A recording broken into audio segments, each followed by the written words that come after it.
Chapitre 471. Philippe s'exalte à l'idée de l'ère messianique.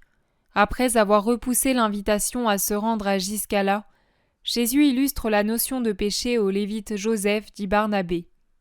Le 10 août 1946. La pause sur le petit plateau a beau être douce, il est prudent de descendre dans la vallée pendant qu'il fait encore jour, car la nuit tomberait vite et serait sombre sous cette voûte de feuillage des arbres qui couvre la montagne. Jésus se lève le premier, et il va se rafraîchir le visage, les mains et les pieds dans le ruisselet que forme la petite source. Puis il appelle ses apôtres, endormis dans l'herbe, et les invite à se préparer à partir.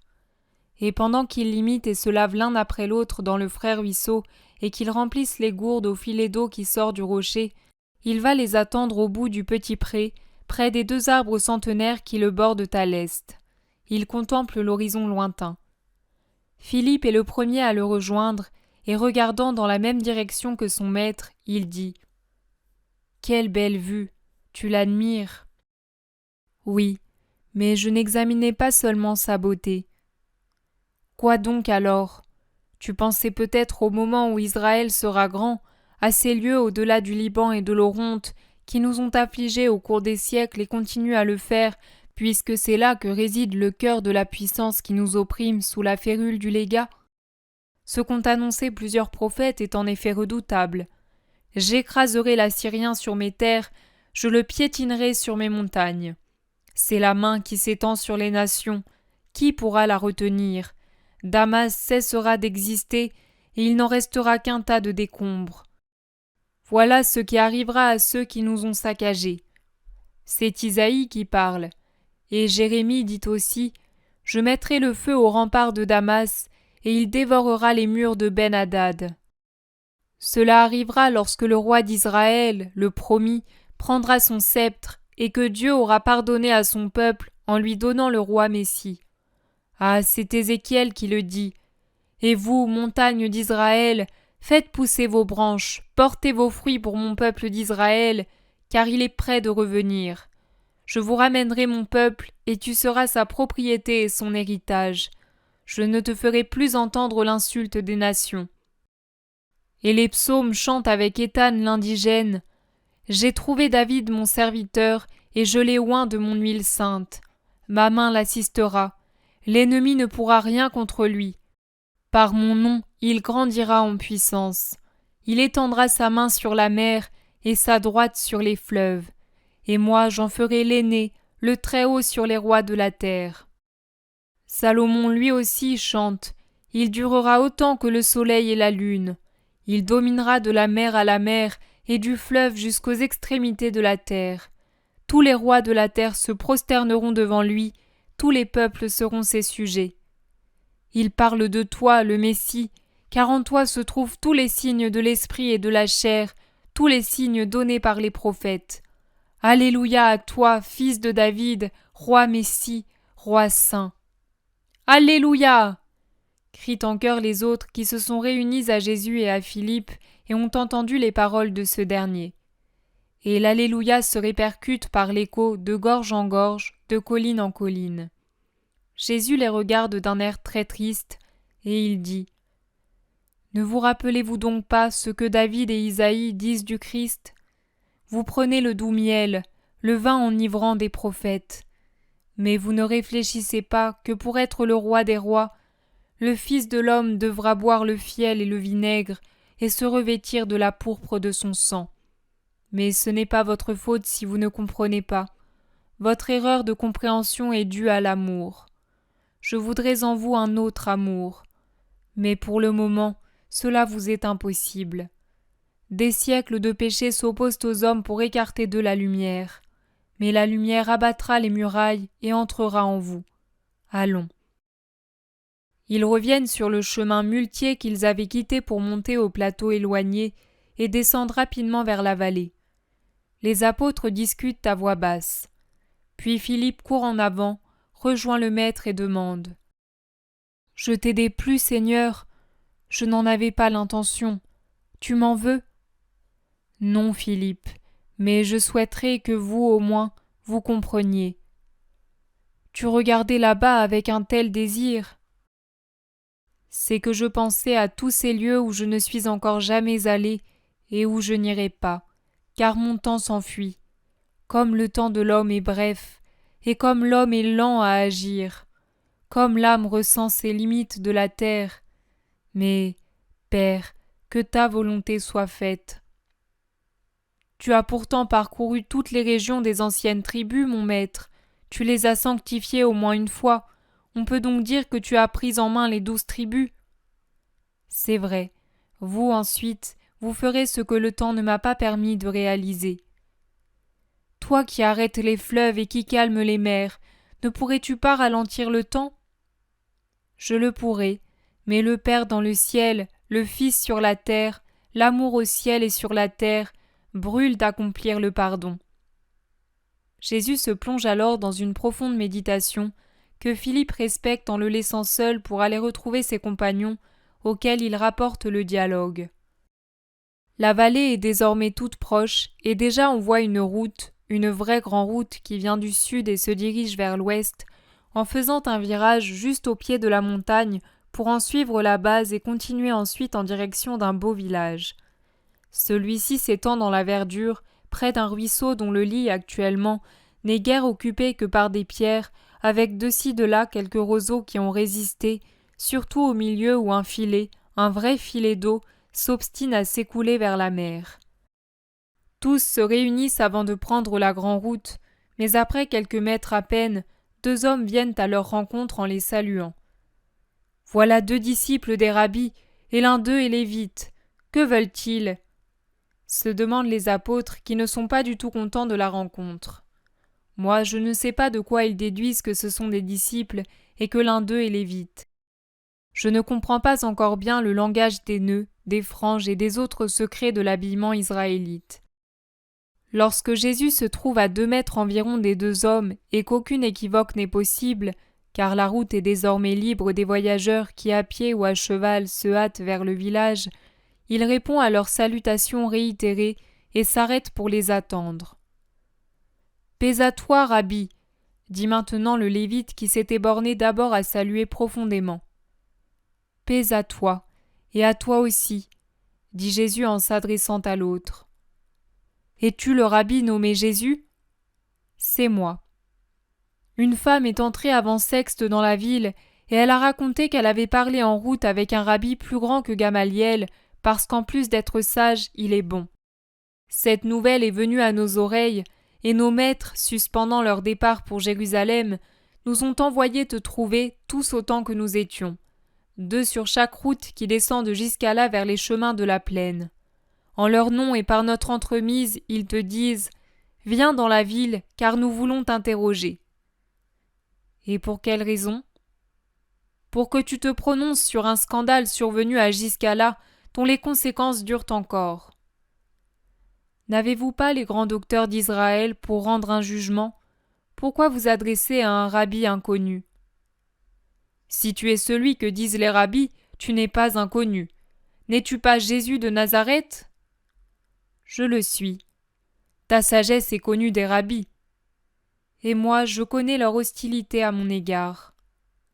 Pas tous, maître, le plus grand et le plus juste ne te hait pas. Je le sais, il ne m'aime pas non plus, il m'étudie. Mais le rabbi Gamaliel est-il à Giscala? Non, il est déjà parti pour arriver à Séphoris avant le sabbat. Il est parti aussitôt le jugement prononcé. Alors pourquoi me cherchez-vous? Moi aussi je dois respecter le sabbat, et il m'est à peine possible d'arriver à temps à cet endroit. Ne me retenez pas davantage. Tu as peur, maître? Je n'ai pas peur, car je sais qu'aucun pouvoir n'est donné pour l'instant à mes ennemis. Mais je laisse aux sages le plaisir de juger. Que veux-tu dire? Que moi je ne juge pas, je pardonne. Tu sais juger mieux que tout autre. Gamaliel l'a dit. Seul Jésus de Nazareth jugerait avec justice ici. C'est bien, mais désormais vous avez rendu votre jugement et l'affaire ne peut plus être remise en question. J'aurais donné l'avis de faire calmer les passions avant de juger. S'il y avait faute, le coupable pouvait se repentir et se racheter. S'il n'y avait pas eu faute, il n'y aurait pas eu ce supplice qui pour quelqu'un est aux yeux de Dieu pareil à un homicide prémédité. Maître, comment le sais-tu? La femme a juré que tu n'as parlé avec elle que de ses affaires. Or te voilà au courant. Tu es donc vraiment un prophète? Je suis qui je suis. Adieu, paix à toi. Le soleil descend à l'horizon. Et il tourne le dos pour se diriger vers le village. Tu as bien fait, maître, il te tendait sûrement un piège. Les apôtres sont solidaires du maître, mais leurs louanges, leurs bonnes raisons sont interrompues par les deux hommes de tout à l'heure qui les rejoignent pour supplier Jésus de remonter à Giscala. Non, le coucher du soleil me surprendrait en chemin. Dites à ceux qui vous envoient que moi j'observe toujours la loi quand cela ne laisse pas un commandement plus grand que celui du sabbat, celui de l'amour. Maître, maître, nous t'en supplions, il s'agit précisément d'une question d'amour et de justice. Viens avec nous, maître. Je ne puis, et vous non plus, vous ne pouvez pas y remonter à temps. Nous avons la permission de le faire dans ce cas précis. Et quoi? On a élevé la voix quand je guérissais un malade et quand je l'absolvais un jour de sabbat, et à vous il est permis de violer le sabbat pour une discussion oiseuse. Y a-t-il donc deux mesures en Israël? Partez, partez, et laissez-moi continuer ma route. Maître, tu es prophète, par conséquent tu es au courant. Moi je le crois et lui le croit. Pourquoi nous repousses-tu? Pourquoi? Jésus s'arrête et les regarde fixement. Ses yeux sévères qui traversent et pénètrent au-delà des voiles de la chair pour lire les cœurs, regardent d'un air dominateur les deux hommes qu'il a devant lui. Et ses yeux si insoutenables dans la rigueur, si doux dans l'amour, changent soudain et prennent une expression si affectueuse, si miséricordieuse, que si d'abord le cœur tremblait de crainte devant la puissance de son regard, maintenant il tremble d'émotion devant l'éclat de l'amour du Christ. Pourquoi? Répète-t-il. Ce n'est pas moi, mais les hommes qui repoussent le Fils de l'homme, et ce dernier doit se défier de ses frères.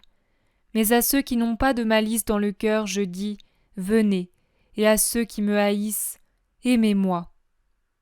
Alors, maître, alors je vais au village pour le sabbat. Attends-nous au moins. Au crépuscule du sabbat, je pars, je ne puis attendre.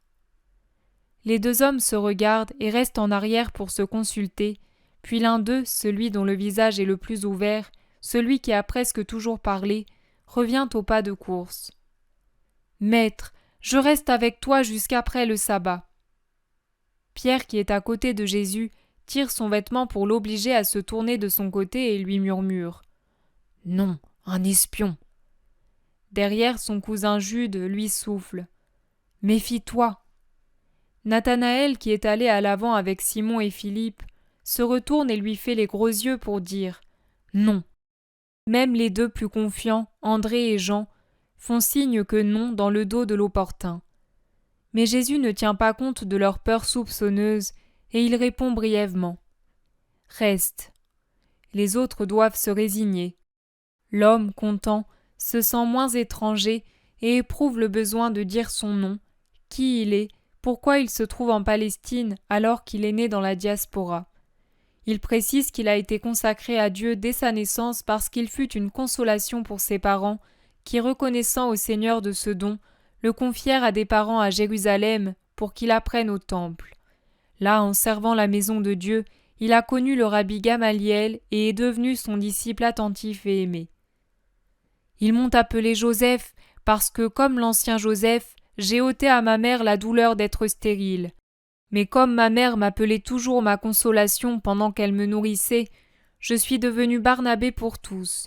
Même le grand rabbi me surnomme ainsi parce qu'il trouve sa consolation dans ses meilleurs élèves. Fais en sorte que Dieu dise cela de toi, et même qu'il t'appelle ainsi, dit Jésus. Ils entrent dans le village. Le connais-tu? Demande Jésus. Non, je n'y suis jamais venu. C'est la première fois que je viens dans le territoire de Nephtali. Le rabbi m'a amené avec lui, avec d'autres, parce que je suis resté seul. As-tu Dieu pour ami? Je l'espère, J'essaie de le servir le mieux possible. Alors tu n'es pas seul, c'est le pécheur qui est seul. Je suis pécheur moi aussi.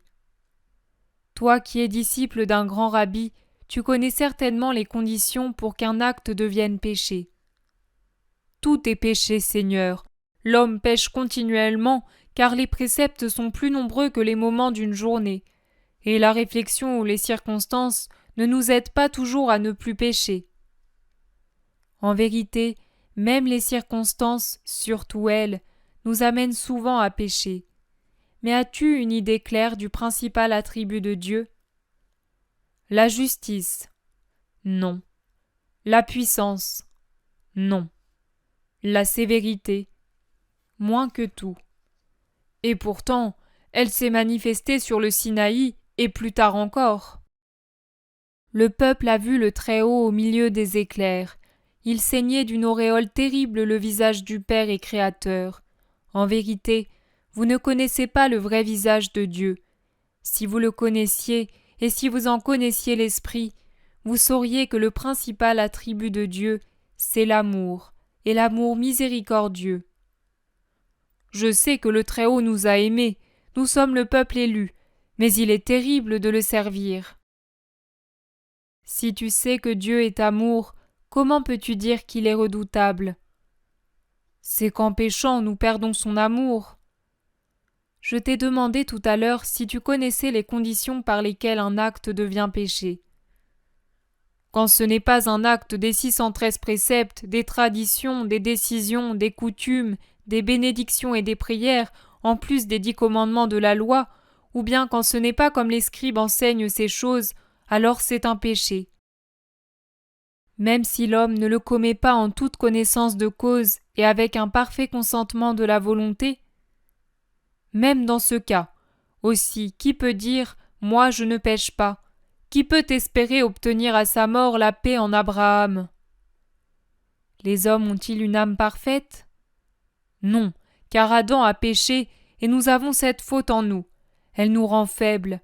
L'homme a perdu la grâce du Seigneur, l'unique force pour nous conduire. Et le Seigneur le sait? Il sait tout. Alors crois-tu qu'il n'ait pas de miséricorde et ne tienne pas compte de tout ce qui affaiblit l'homme? Crois-tu qu'il exige de ceux qui ont été frappés ce qu'il pouvait exiger du premier Adam? Il y a là une différence que vous ne prenez pas en considération. Dieu est justice, oui. Il est puissance, oui. Il peut être aussi sévérité pour l'impénitent. Mais quand il voit que son enfant, vous êtes tous enfants sur la terre, c'est une heure d'éternité pour l'âme qui devient adulte à son examen spirituel de majorité éternelle dans le jugement particulier, quand donc il voit que son enfant a un manquement parce qu'il est distrait, qu'il est lent pour arriver à discerner, parce qu'il est peu instruit, parce qu'il est très faible à une ou plusieurs occasions, penses-tu que le Père très saint puisse le juger avec une inexorable rigueur? Tu l'as dit, l'homme a perdu la grâce, la force qui permet de lutter contre les tentations et les appétits. Et Dieu le sait. Il ne faut pas avoir peur de Dieu et le fuir comme Adam après la faute, mais se rappeler qu'il est l'amour. Son visage resplendit sur les hommes, non pas pour les réduire en cendres, mais pour les réconforter comme le soleil le fait par ses rayons. C'est l'amour et non pas la sévérité qui rayonnent de Dieu. Ce sont des rayons de soleil et non des flèches foudroyantes. Et du reste, qu'est-ce que de lui-même a imposé l'amour? Un fardeau que l'on ne peut porter? Un code aux innombrables articles que l'on risque d'oublier? Non, seulement les 10 commandements. Il s'agissait de retenir comme un poulain l'homme animal qui sans bride va à sa ruine. Mais quand l'homme sera sauvé, quand la grâce lui sera rendue, quand viendra le royaume de Dieu, autrement dit le règne de l'amour, il ne sera donné qu'un seul commandement aux enfants de Dieu et au sujet du roi, et il contiendra tout. Aime ton Dieu de tout ton être et ton prochain comme toi-même. Tu dois croire en effet que Dieu amour ne peut qu'alléger le joug et le rendre plus doux, et avec l'amour il sera doux de servir Dieu. Il ne sera plus craint, mais aimé seulement, aimé pour lui-même et aimé dans nos frères. comme elle sera simple la dernière loi, comme l'est Dieu qui est parfait dans sa simplicité. Écoute, aime Dieu de tout ton être, aime ton prochain comme toi-même. Réfléchis. Les lourds 613 préceptes, ainsi que toutes les prières et bénédictions, ne sont-ils pas déjà résumés dans ces 2 phrases en les débarrassant des détails inutiles qui ne sont pas de la religion, mais de l'esclavage à l'égard de Dieu? Si tu aimes Dieu, tu l'honores certainement à toutes les heures. Si tu aimes ton prochain, tu ne fais certainement rien qui le fasse souffrir. Tu ne mens pas, tu ne voles pas, tu ne tues ni ne blesses, tu n'es pas adultère. N'est-ce pas le cas? C'est vrai. Maître juste, je voudrais rester avec toi. Mais Gamaliel a déjà perdu à cause de toi ses meilleurs disciples. Moi, ce n'est pas encore l'heure de venir à moi. Quand elle arrivera, ton maître lui-même te le dira, car c'est injuste. Il l'est, c'est vrai, tu le dis toi-même? Oui, parce que c'est la vérité. Je ne suis pas homme à abattre pour m'élever sur celui que j'aurais abattu. Je reconnais à chacun ce qui est à lui. Mais ils nous appellent, ils ont sûrement trouvé où nous loger. Allons-y.